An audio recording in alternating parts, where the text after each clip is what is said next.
Hey, what is up, guys? Marv Talks Wrestling here. Welcome to my WWE Monday Night Raw results and review. Today we'll be covering the Monday Night Raw of March 7th, 2016. And it was a pretty decent Raw. It was actually a pretty good Raw. Definitely better than last week's Raw in Nashville. This Raw definitely had, some stuff, a lot of memorable stuff in this, yeah, it's great matches, a great heel turn, spoiler alert. Great main event, great ending. And one of the best part was, there were no Usos in this whole show, so that's great, awesome. Unfortunately, we had to sit through Michael Cole, Byron Saxton, and all that horrible commentary. But, luckily, we did have a good show. WWE did pretty well on this Raw, and it was very good. I liked it. I actually enjoyed this Raw for once. So, without further ado, let's get started. Our first segment, Shane McMahon, he opens up the show. He talks about how it's his destiny to run Monday Night Raw, and it is also his destiny to defeat The Undertaker. And then, dong. Psych, Chicago gets trolled again. And if you guys, you guys heard me say again because they got trolled the first time. Remember when it's all over YouTube. It's all over YouTube. The first time, I'm not even sure if that's the first time they got trolled, but last time they got trolled was when WWE played CM Punk's theme song. And you know how Chicago and CM Punk are, They're like that. I would do two hands, but I'm holding the camera. Anyways, yeah, Chicago gets trolled again, which is funny because, Anyways, Mr. McMahon, he grabs a picture of him and Shane when Shane was little and when Vince took his son Shane to Shane's first wrestling event. And he shatters it right in front of everybody. And then he pisses off the crowd. Actually, he pisses off the crowd before he shattered the picture. So, he said he handled it actually pretty well. The Chicago started chanting CM Punk. Even though I don't get why, because they should know he's not coming back. I love CM Punk. I thought he's a stud. He's honestly really great. But people just need to get this in their heads. He's not gonna come back. He never is. Alright? I'm sad about it. I'm salty, but you don't see me going around chanting CM Punk everywhere. And so I made up this little game. It's called the drinking game. I mean, I'm only 16, so obviously I'm not gonna play it. Every time Chicago chants CM Punk, take a shot. Anyways, Vince talked again how he's going to write Shane out as well. And then he called security to get him out of there. And then Shane ends up finding security to end the segment. And also breaking news, Chicago fans suspended after calling Mr. McMahon an asshole. And that's it for our first segment. Our first match was Kevin Owens versus Neville, and finally Neville isn't in the pointless tag team match. He's finally in a singles match. Hopefully Neville can be put in the championship picture, not in the World Heavyweight Championship, but like the US and the Continental, and get the push he deserves because he's a fantastic wrestler if WWE hasn't noticed. And these two put on a great match. Chicago was actually behind Neville and were upset because Owens won. And Owens is one of those heels that are loved by the fans. But, everyone was behind Neville. They were hoping Neville would win. And I really thought Neville was going to win after the Red Arrow. But, he got rolled up and Kevin Owens won. So after the match, Kevin Owens attacked Neville as he was about to powerbomb Neville on the ring apron. Whoa, ho, ho, let's go. Bam, bam. Sami Zayn comes out and he attacks Kevin Owens. And then Dolph okay, no wait, hold on. What did I say? Oh yeah, that was another memorable moment. Sami Zayn returns to Raw. I'm not sure when his actual main roster debut is gonna be, but I can tell you that moment was awesome. Our second segment, it was a little backstage segment. It was pretty short. Dolph reminds Stephanie about how he single-handedly removed the Authority from Power back in Survivor Series 2014. And then Stephanie then announces Dolph will face Sheamus, Rusev, and King Barrett on a 3-on-1 handicap elimination match. And then our second match was something that I don't care about. And it was a Divas match. And no, it's not because they're women, it's because they just put on boring matches. So it was a piss break. But, good God, it was Brie Bella versus Summer Rae, and oh man, I'm so tired of hearing Brie mode. Like, I've actually got people who heard it in person, like, who were actually at the event in Chicago, and they said it's worse hearing Brie mode in person. It's fucking terrible. And I'm actually rooting for Summer Rae for this, just because I don't like Brie Bella, no matter how many horrendous storylines she's been in. Anyways, I then found out that apparently this had something to do with Total Divas, and I'm like, get this shit off my TV screen. I came to watch some good wrestling, even though you don't get any good wrestling whenever Brie Bella's around. But still, I don't want to watch some reality TV bullshit. And then we were blessed. The lovely Lana comes out, blessing our TV screens. Summer Rae gets the roll-up victory from the distraction. Then Lana hits a face buster on Brie Bella, and she's already better than Brie. And I love how they just move to another topic as if it never happened.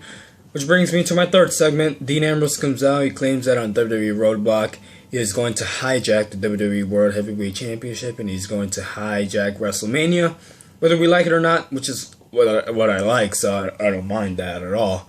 And he believes he's the champion that WWE deserves. And now comes Triple H. Ambrose claims Triple H will be the one sucking it if you don't get it, DX, suck it. After WWE Roadblock. Then Ambrose challenges Triple H to a brawl, and then, Triple H, typical heel, he fights only on his terms. Triple H then announces Dean Ambrose will face Bray Wyatt later in the night, which I will get to later. Our third match was, as Stephanie announced earlier, Dolph Ziggler versus King Barrett, Sheamus, and Rusev on a 3-on-1 handicap match, elimination match.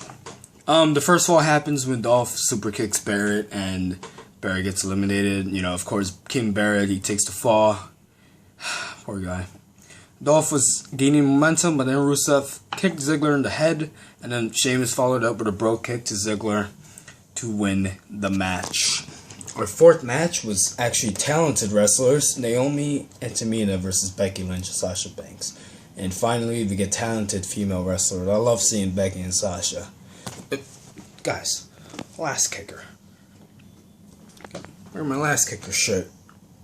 Anyways, Becky and Sasha win after Naomi taps from the Banks team, and then Charlotte attacks them both, and she's left standing tall.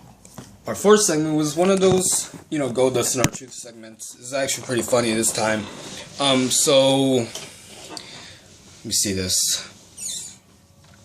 R-Truth, he's still trying to get Goldust to forgive him for what he said sometime earlier this month or last month. Then he delivers some Chicago-style pizza, which actually sounds pretty good. Goldust then brings up, his hygienic issues and how if he eats Chicago-style pizza, his ass is going to explode. And then, so he refuses to eat the pizza. And then after those two leave, Mark Henry gladly takes the pizza and he just takes it with him.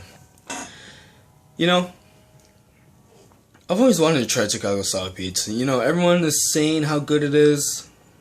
I live here in New York. I've never been, outside the eastern United States. And, people are saying how Chicago, their pizza, I've seen their pizza, it actually looks pretty good. And I really want to try it. Apparently, someone told me it's the bomb diggity. Someone who's from Chicago says it's the bomb diggity, so, I would assume it's the bomb diggity if they say it's the bomb diggity and they're from Chicago and they say the bomb diggity, so the pizza's the bomb diggity. Anyways, our fifth match, Y2AJ versus A New Day for the WWE Tag Team Championships. And then, wait, what am I saying? I'm sorry, after last week's victory, Y2AJ, they seek to become the WWE Tag Team Champions. Both teams receive huge pops. This match was really great. This is the match of the night. This match stole the show. The New Day won after Big E countered the Code Breaker into the big ending on Chris Jericho. After the match, I couldn't really care with the conclusion. It was a hell of a match, and I loved it. It was a phenomenal match. After the match, these two received a huge ovation. But then, Chris Jericho delivers not one, not two, but three Code Breakers to AJ Styles.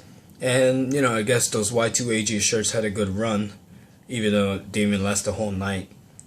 Then I later realized that the shirt may have been, to protect the heel turn, to make the heel turn a bit more surprising. Because I was actually expecting it. There's no way these two are going to, communicate well. But then I saw the Y2AJ shirts, so I'm like, oh, wow, I guess they are a thing. But then it hits me right in the face. So I guess I ate my words. And then after the commercial break, Jericho gives a bit of reasoning as to why he did what he did. A little bit, though. He's going to give the whole reason on SmackDown. So I guess we'll just have to wait. Our sixth match was Kalisto versus Tyler Breeze. And Kalisto, he still does not have an opponent for WrestleMania. And he still doesn't after this match. So Kalisto beats Tyler Breeze in a short match. And then after the commercial break, the lovely JoJo was interviewing Kalisto, but Ryback interrupted. So, maybe Ryback's the next challenger for the United States Championship. And then that brings me to our next match. Ryback versus Curtis Axel. Not really a match I was very interested in. Ryback delivers a shell shock to Curtis Axel and gets the pinfall victory. And then finally, our main event, Dean Ambrose versus Bray Wyatt, as Triple H announced earlier in the night. Dean Ambrose, he won by disqualification, due to the Wyatt family interfering. And then after the Wyatt family beat down Dean Ambrose, Triple H comes out, and then Bray Wyatt has a stare down with Triple H. Everyone starts chanting, yes, yes, yes, WWE, that's your cue. What else? Oh yeah, and Bray Wyatt, he pets the WWE World Heavyweight Championship. He just wipes his fingers on it. So I guess he's aiming for it. But they just walk out. The Wyatt family walks out. Triple H, he destroys the announce table, takes everything apart. Planning to put Dean Ambrose through it. But when he came back to the ring, he ate some dirty D's, and by God, he sold out like a boss. It looked like it killed him. Like he didn't move a single muscle after he hit the floor.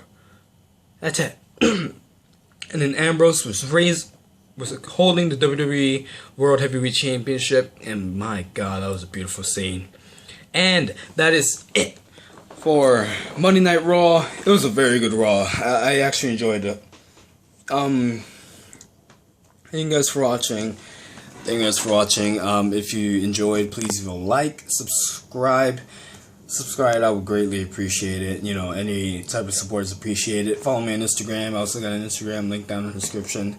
My top 10 moments of the week, I'm going to upload that on Sunday, alright? Sunday I'm going to upload that. I always upload on Saturday, but it makes more sense if I upload on Sunday. Something might happen on Saturday and won't go in the week. Anyways, I'll explain it further on Sunday. Predictions later this week, probably Thursday, Friday.